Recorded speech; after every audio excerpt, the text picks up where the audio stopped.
Bonsoir. Je vous souhaite la bienvenue et merci. C'est un grand honneur d'accueillir Yair Golan. Et Shana qui est la directrice de l'association Itorerut qui participe à notre soirée. Il y a trois choses qui sont arrivées, qui sont une inspiration. C'est en 2016, vous étiez en route pour être chef d'état-major, vous étiez vice-chef d'état-major, et puis vous avez dit des choses qui décrivaient et alertaient, lançaient l'alerte. Vous entendez, c'est bon ? En disant, nous sommes dans un processus de fascisation de la société israélienne. Quelque chose qu'on aurait dû écouter et entendre, malheureusement. Ça n'a pas été le cas. Deuxièmement, le 7 octobre, tout le monde le sait, dès les premières heures, dès qu'on a su ce qui se passait, Yair Golan, comme un bon soldat, s'est lancé vers le sud et a donné tout ce qu'il pouvait. Et qu'y avait-il d'autre du gouvernement? Je ne parle pas des gens qui qui étaient encore pendant la fête, mais personne d'autre. Et c'est un autre courage dont je parle quand aujourd'hui nous avons un énorme défi à relever.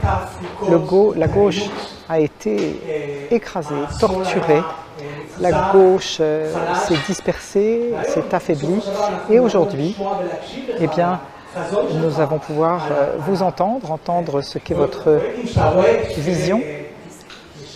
Nous sommes tous là, des participants réguliers aux manifestants, près des familles des otages. Moi, je travaille dans le Nord. Enfin bref, c'est de la folie ce qui se passe. Les gens qui vivent là-bas ne savent pas où est-ce qu'ils vivront demain, la semaine prochaine, avec leurs femmes, leurs enfants.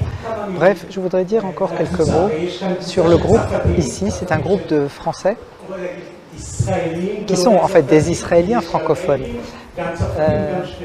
Il y a des Français, des Suisses même, qui sont depuis longtemps en Israël. Il y a 140 000 francophones. Je ne parle pas du Maroc, je parle simplement de la France, de l'Europe, qui sont venus en Israël depuis la création de l'État. 140 000 personnes qui sont intégrées à la société israélienne. C'est une alia qui a été une alia de haute qualité. Je voudrais encore quelques mots sur les personnes ici présentes. Des gens magnifiques, des gens qui depuis mars 2023 sont dans la rue et depuis n'ont cessé de manifester contre ce que nous vivons aujourd'hui.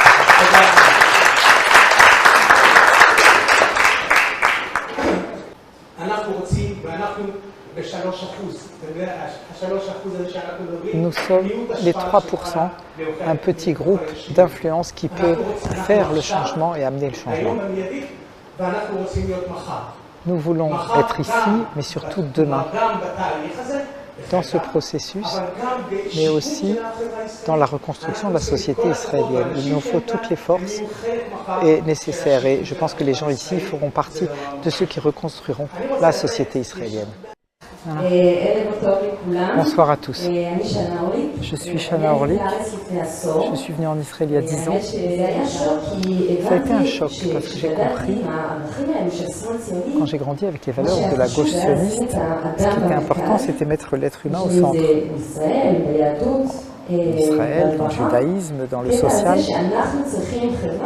Donc il nous faut une société qui nous soit à notre service.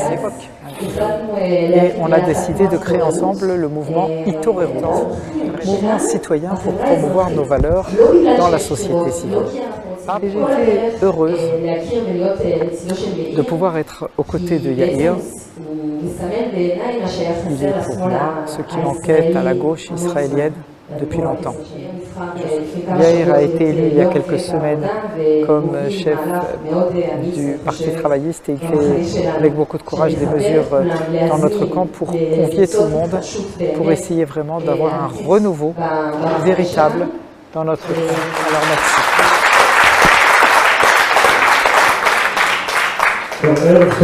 Bonsoir. Merci d'être venu. On ne peut pas commencer une telle rencontre sans évoquer les 120 otages hommes et femmes, sans évoquer les centaines ou les milliers de morts, nos soldats, nos blessés, nos réfugiés, et dire que dans tout ce que nous faisons, c'est à eux que nous pensons. Nous sommes engagés à leur côté et cet engagement n'a rien à voir avec la politique. C'est la solidarité de base entre nous, citoyens d'Israël.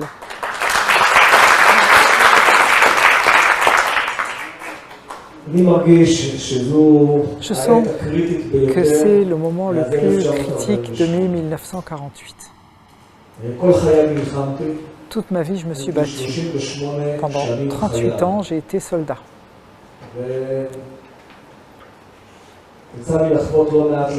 Et j'ai vécu des combats, pas des moindres. Je suis plein de cicatrices sur le corps et je vous dirai de manière la plus honnête qui soit, la guerre d'aujourd'hui, la guerre pour l'âme de l'État d'Israël est la guerre la plus importante à laquelle j'ai jamais participé. C'est un combat extrêmement âpre, c'est un combat qui définira qui nous sommes, c'est un combat où en fin de compte il nous faudra trancher. Est-ce qu'Israël restera une démocratie libérale, moderne, avancée, ou est-ce qu'Israël va s'éteindre, deviendra un État tribal, primitif, en échec économique et qui fera fuir ses enfants au-delà de ses frontières. Voilà l'état des lieux qui est critique aujourd'hui. Et il me semble qu'en comprenant cela, nous devons tous bien comprendre que l'on sort d'ici pour nous battre pour la destinée de ce pays. Je suis sûr que c'est ce que vous faites, mais amenez encore des gens autour de vous. Maintenant, je voudrais vous dire qu'est-ce qu'il faut pour bien se battre. Pour bien se battre, il faut d'abord de l'optimisme. Je sais qu'aujourd'hui, il y a beaucoup de désespoir, beaucoup de sentiments qu'il n'y a plus rien à faire. Il y a toujours quoi faire. Nous serons optimistes. Notre optimisme sera contagieux. L'optimisme recrute. L'optimisme, c'est un instrument de recrutement extraordinaire. C'est pourquoi les gens doivent sentir quand ils sont en contact avec vous qu'ils veulent être comme vous, qu'ils veulent être contaminés par votre optimisme. Deuxièmement, nous serons combattants. Ce combat ne s'arrêtera pas avec de la politesse et des jolies paroles. Il nous faudra descendre dans la rue, il va nous falloir crier, hurler, pour qu'on fasse attention à nous, pour que le gouvernement, ce mauvais et monstrueux gouvernement, ne puisse plus nous ignorer et qu'ils comprennent qu'ils n'ont pas de choix que de rentrer chez eux et appeler de nouvelles élections. Alors maintenant, parlons de qu'est-ce qu'il faut faire. Écoutez, Israël, d'abord et avant tout, doit arriver à un accord sur les otages immédiatement. Je sais que ça ne dépend pas seulement de nous. Bien sûr que cela dépend aussi du Hamas. Bien sûr qu'il faut faire pression sur le Hamas et cette pression est aussi militaire, bien sûr. Mais l'État doit être ferme pour arriver à un accord le plus vite possible. S'il y a un accord, il y aura un cessez-le-feu. S'il y a un cessez-le-feu dans le sud, il est fort probable qu'il y aura un cessez-le-feu dans le nord. S'il y a un cessez-le-feu dans le sud et dans le nord, les citoyens israéliens comprendront que l'état d'urgence est terminé et que l'on peut faire deux choses. Faire des élections et commencer la reconstruction de la société israélienne.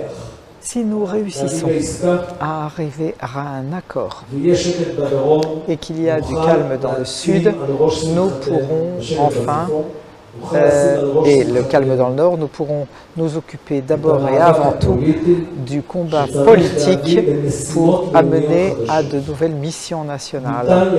On peut reconstruire la société israélienne, la réunifier, la soigner, la recoller. Si nous disons que le projet national est la reconstruction du Nord et du Sud. En Israël, la périphérie définit le centre. Ce qui se passe en périphérie, c'est ce qui détermine ce que fait tout le peuple d'Israël. Nous devons exiger, nous devons mener, nous devons diriger la reconstruction de la frontière de Gaza et de la frontière du Nord, deux régions qui ont été détruites. Et leur reconstruction sera beaucoup plus difficile. De plus, il nous faut traiter de 5 sujets centraux. Premièrement, la sécurité. Nous comprenons la sécurité bien mieux que Bibi Netanyahou, qu'il achetait le calme avec de l'argent, qu'il ne prenait aucune initiative pour essayer d'arriver à une stabilisation avec le Hamas, et qu'il ne ferait rien en Judée et en Samarie, sauf affaiblir l'autorité palestinienne, à l'encontre de l'intérêt de l'État d'Israël. Pourquoi est-ce qu'il a fait cela? À cause de la pression de la droite extrême, disant qu'il voulait annexer, mais annexer dans le calme de millions de Palestiniens parmi nous. Et ils s'appellent sionistes, ils ne sont pas sionistes, ces gens-là. Ceux qui veulent annexer parmi nous des millions de Palestiniens, est à mes yeux, n'est pas sioniste. Il œuvre à l'encontre du projet sioniste d'un État avec une majorité juive stable qui peut être considéré comme le foyer national du peuple juif. Donc, nous devons d'abord nous occuper de sécurité. Il y aura une vision claire où nous allons nous séparer des Palestiniens, mais avec une responsabilité sécuritaire qui sera la nôtre. On ne peut en aucun cas abandonner la sécurité des citoyens d'Israël ni parier sur cette sécurité. Nous nous assurerons que la liberté opérationnelle de Tzahal se fera sur tous les terrains. Mais nous marquerons les frontières de l'avenir, nous préparerons le terrain pour que le jour venu, quand on sentira que de l'autre côté, on a avec qui signer un accord, nous puissions nous séparer et réaliser la vision des deux États. Ce n'est pas demain matin. D'une manière ou d'une autre, c'est le sentiment que l'égalité est un gros mot. Mais si l'on souhaite que tous les citoyens d'Israël sentent une solidarité, sentent qu'ils sont un seul peuple, que le centre de leur identité, ce n'est pas la tribu, mais l'État, nous devons créer une égalité civile, pleine et entière, et une égalité des possibilités pour chaque petit garçon, petite fille. Vous êtes d'accord ? Troisième point que nous devrons faire, c'est redéfinir les relations entre l'État et le public ultra-orthodoxe. Moi, je dis à mes frères et sœurs ultra-orthodoxes, je vous aime, vous êtes chers à mon cœur, votre avenir est important à mes yeux, mais vous êtes 13% de la population. Nous ne pouvons plus vous porter sur nos épaules, ça n'est plus possible. Nous ne pouvons pas travailler à votre place. Nous ne pouvons pas servir à votre place. Vous devez absolument montrer que comme moi je m'occupe de vous, vous vous occupez de moi. Ça vous semble admissible ? Le quatrième point que nous devons prendre en considération, c'est réparer la démocratie israélienne. La démocratie israélienne a été très durement frappée. Et donc, aujourd'hui, nous devons reconstruire la démocratie. Réparer cette démocratie, ce n'est pas écrire une constitution qui ne serait pas considérée plus tard comme légitime. La constitution, c'est la fin du processus, ce n'est pas le début. Nous devons d'abord et avant tout parler de politique. Comment comment répartir les forces, comment les diviser, les répartir et limiter aussi la force dans la société israélienne. Parce qu'il n'y a rien à faire, la force est dangereuse. Ce qu'il faut faire, d'abord et avant tout, c'est organiser les forces. Le juge Aaron Barak a dit à ce propos qu'il faut d'abord et avant tout la loi fondamentale de la législation. Qu'il soit bien clair quel est le statut d'une loi fondamentale ou d'une loi courante et qu'une loi fondamentale ne peut être changée pour des nécessités corrompues de tel ou tel Premier ministre. Ça vous convient ? La chose suivante, il faut limiter la force et déterminer qu'un maximum de mandats pour un Premier ministre va jusqu'à 8 ans et qu'au maximum pour un maire sera de 15 ans, etc., etc. Et le cinquième et dernier point, nous devons rappeler à nouveau et réorganiser les relations entre les Juifs ici et les Juifs du monde. Le judaïsme mondial est majoritairement dans des États démocratiques libéraux. Si nous voulons être liés à eux, nous devons leur donner ici le sentiment qu'ils sont bienvenus ici, qu'ils soient judaïsme réformé, conservatif ou autre. Et je dirais même plus, nous devons rester une démocratie libérale et indépendante. Il n'y a pas de juifs au monde qui puisse s'identifier à Israël si Israël devient une dictature messianique. Vous êtes d'accord ? Moi, je me mesure à l'aune de l'action. Et notre action à tous est de construire un grand camp fort et vainqueur. Nous sortons d'ici pour recruter d'autres camarades. Près de nous, nous deviendrons un camp énorme et nous gagnerons. Merci.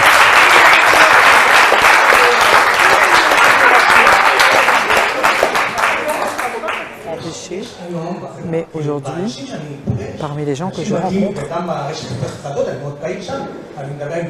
je parle avec toutes sortes de gens dans les réseaux, les gens disent non, ça suffit, on est dans la rue, on fait, on crie 3 fois par semaine et on a l'impression qu'il n'y a plus de conscience, il n'y a plus de honte. Vous avez vu ce qui se passait ces derniers jours. Est-ce que vraiment il faut qu'on fasse la révolution du Portugal de 1974.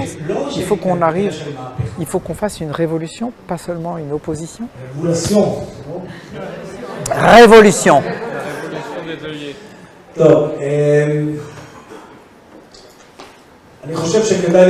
Je pense qu'il faut voir le film « Comment faire tomber un dictateur ». Une partie d'entre vous l'a vu, ou peut-être même tous. Les manifestations fonctionnent. Ne désespérez pas. Nous devons faire qu'il lance des électorats. Ce doit être son intérêt à Netanyahou, comprenant qu'il n'a plus d'autre alternative que la seule manière qu'il a de se sauver de l'embrouillamini politique où il se trouve, c'est par des élections. Eh bien, si en parallèle, il y a un processus politique, les orthodoxes quittent la coalition, où il y aurait quelques gens du Likoud qui partiraient, que sais-je, ce serait encore mieux. Nous voudrions vous entendre sur la manière ou votre conception de ce lendemain à Gaza. Pour ce qui est de Gaza, j'espère que vous comprenez bien tous que Netanyahou ment. On ne peut pas vaincre le Hamas. Victoire totale, je ne sais pas ce que c'est d'ailleurs, on en parlera si vous voulez, et libérer les otages, ça ne marche pas. Si vous voulez ramener 120 otages, hommes et femmes, chez eux, il faut arriver à un accord avec qui ? Avec le Hamas. Désolé de vous le dire. Alors, on pose la question, mais c'est ça la victoire totale? C'est une très belle victoire, je vous répondrai. Nous avons liquidé les cadres militaires combattants du Hamas. Ils n'ont plus de division, ils n'ont plus de bataillon, ils n'ont plus de compagnie.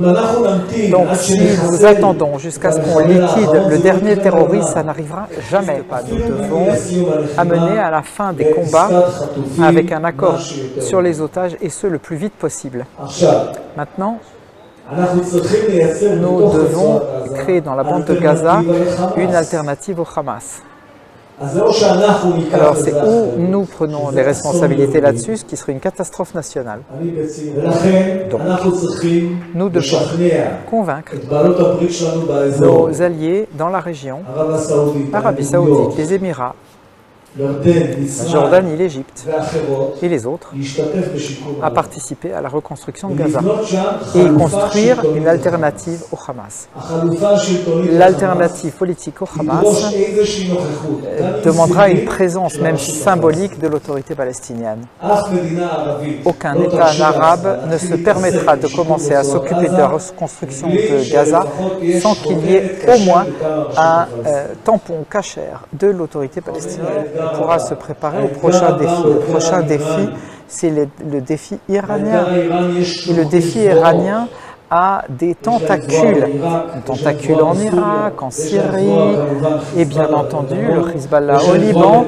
Ils en ont aussi avec les Houthis au Yémen. Et il faut ramener à Israël sa force de dissuasion qu'elle a perdue. Mais d'abord, les otages. Nous entendons qu'il y a un dialogue intérieur entre les militaires et les politiques sur une offensive au Liban contre le Hezbollah, parce que le système de sécurité souhaite se battre contre eux, entre l'armée et le pays.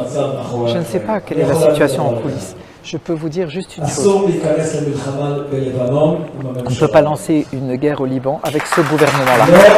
Ça n'est pas possible. La guerre, c'est quelque chose de sérieux. On ne fait pas la guerre avec un gouvernement dans lequel on n'a pas confiance. Il n'y a pas un seul sondage qui montre que ce gouvernement ait la confiance de la population. Ce sont des irresponsables qui sont incapables de gérer Israël en temps d'Amérique. Non, la question c'est d'un gouvernement totalement impotent et en aucun cas on peut lancer une autre guerre avec ce gouvernement-là. Aujourd'hui, nous avons un camp de la gauche qui est totalement détruit, qui est conçu par les Israéliens de manière très négative. Comment est-ce que vous amenez ce mouvement? Sur quelle base? Avec quelle stratégie? Comment vous allez attirer les gens à vous pour que cela arrive? De manière générale, il faut dire aux citoyens israéliens aujourd'hui, à l'électeur israélien, c'est plus une question de droite ou de gauche. Droite et gauche, ça c'est le terrain politique de Bibi. C'est pas intéressant. Aujourd'hui, c'est un combat très âpre entre les gens honnêtes et les gens corrompus. Nous devons dire aux citoyens israéliens, quel Israël voulez-vous voir demain?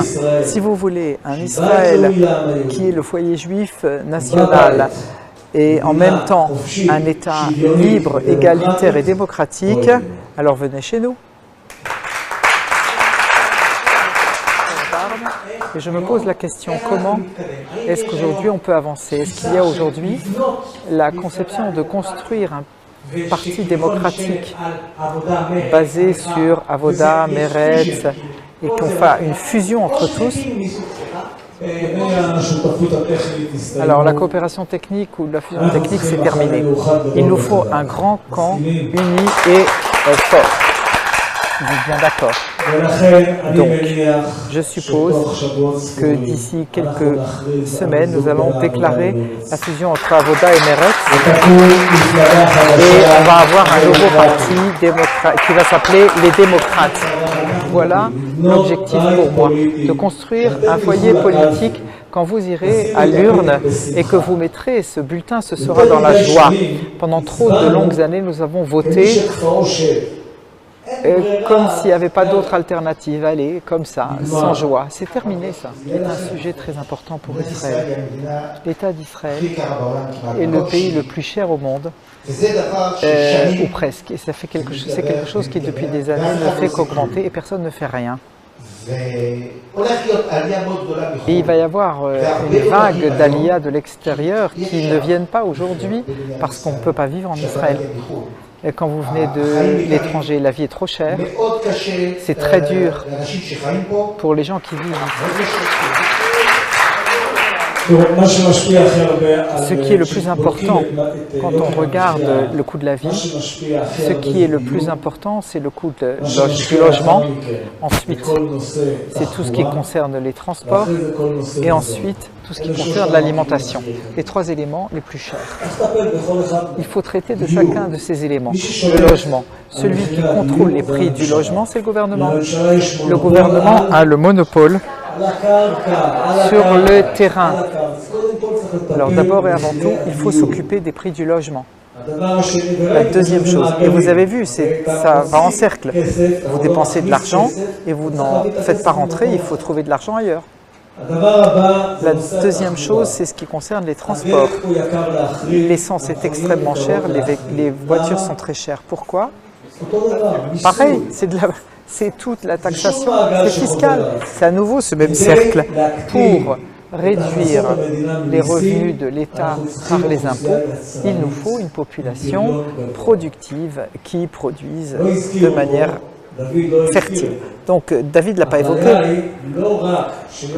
Le problème, ce n'est pas seulement le coût de la vie. Le problème, c'est aussi la productivité est parmi les plus bas de l'OCDE.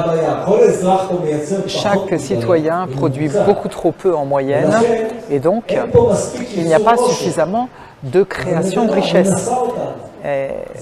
C'est l'État qui couvre ça et ça doit changer. Donc on peut changer le coût de la vie, l'alimentation. C'est une décision du gouvernement. Qu'est-ce qui influence le prix des produits agricoles? Le prix de l'eau. Qui les fixe? L'État. Mais il faut un gouvernement qui soit décidé à faire le nécessaire. Le gouvernement doit être fait par un gouvernement qui se soucie du bien pour les citoyens. Il y a aujourd'hui la possibilité d'augmenter la conscience du consommateur. Les Israéliens achètent, c'est des pigeons.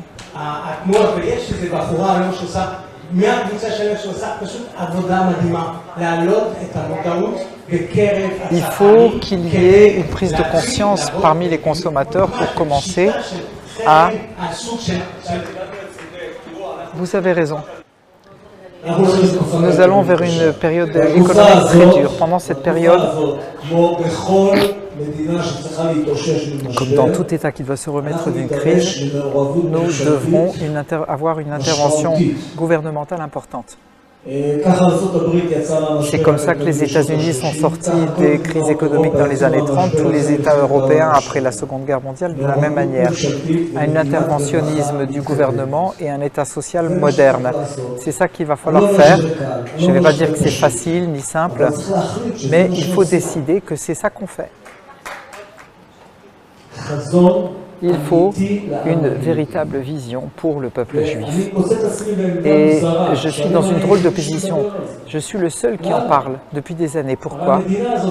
Cet État, la raison d'être de cet État, c'est le foyer national pour les Juifs. Il ne faut pas avoir peur, même si ça énerve les orthodoxes, les réformés, les conservatifs, et qui les convertis comme ça ou les convertis autrement doivent se sentir ici à l'aise. C'est le foyer national pour tout le peuple juif. Et c'est donc pour toutes ces raisons-là que je pense que les démocrates seront une alternative formidable.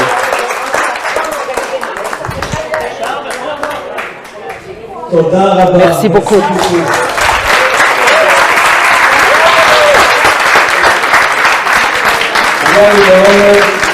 Ça a été un plaisir. Enchanté, on dit en français. Et je nous souhaite Be'atzlacha.